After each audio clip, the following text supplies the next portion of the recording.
Magandang araw sa inyong lahat. Magandang araw po.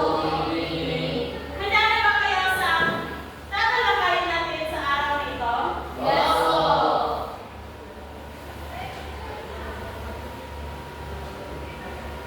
Pakibasa.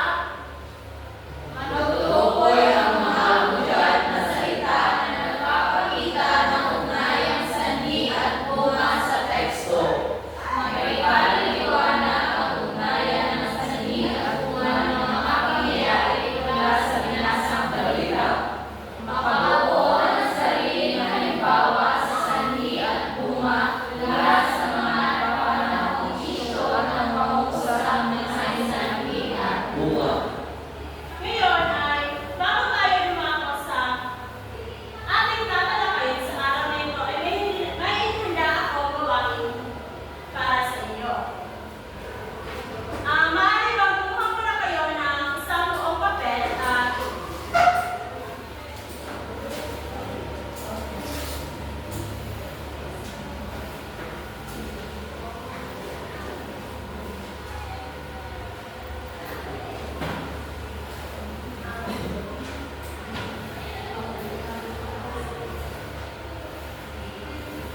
maaari niyo bang basahin ang kanuto? Basahin at unawain ang balitang pinangalatang ECQ na isinulat ni James D. Lamosio. Pagkatapos gawin ang nakahandang gawain sa pagtukoy ng sanhi at bunga batay sa iyong binasa. Gawing gabay ang grapikong pantulong na makikita sa ibabaw. Okay. Ngayon ay bibigyan ko kayo ng papel na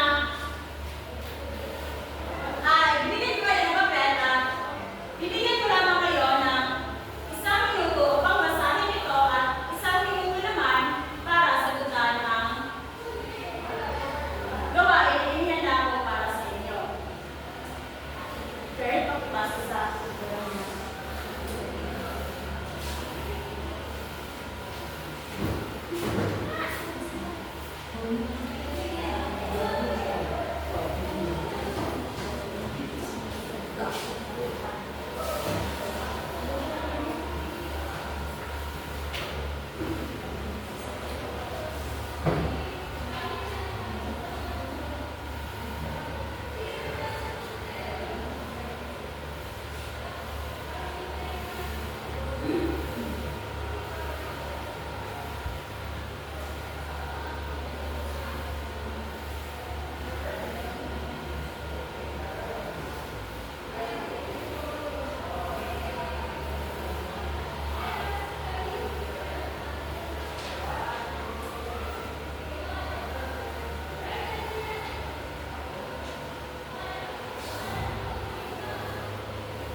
Okay, at ang inyong nakasabaan lahat.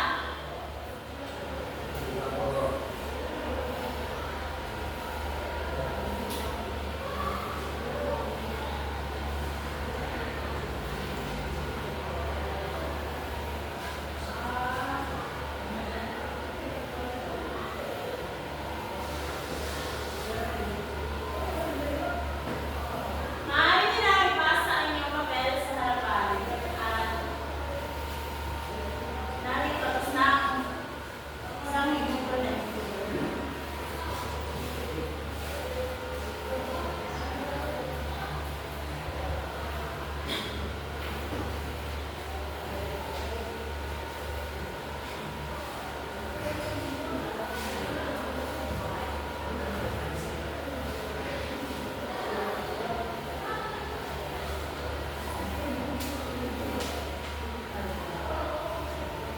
Ngayon, nagpipili ako dito sa inyong papel at ay upang sagutan ninyo ang mga inihanda kong tanong.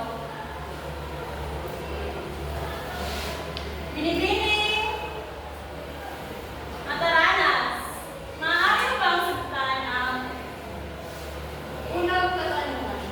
Ano ang pangunahing dahilan o sanhi kung bakit pinapatupad ang enhanced community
Yun lang ang pangalan natin.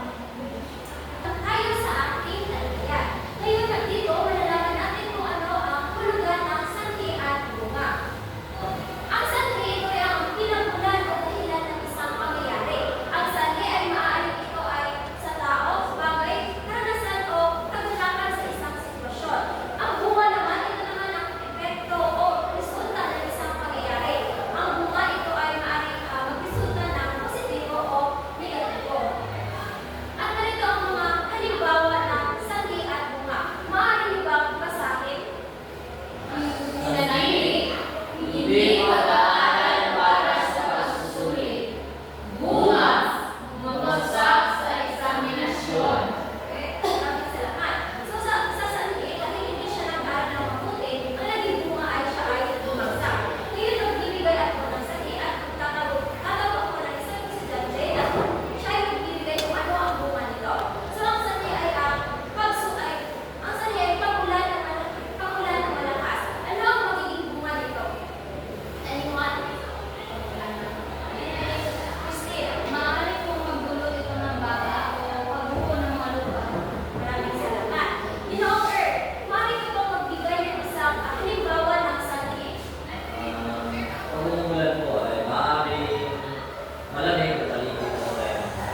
at pagkawala ng tirahan ng ibang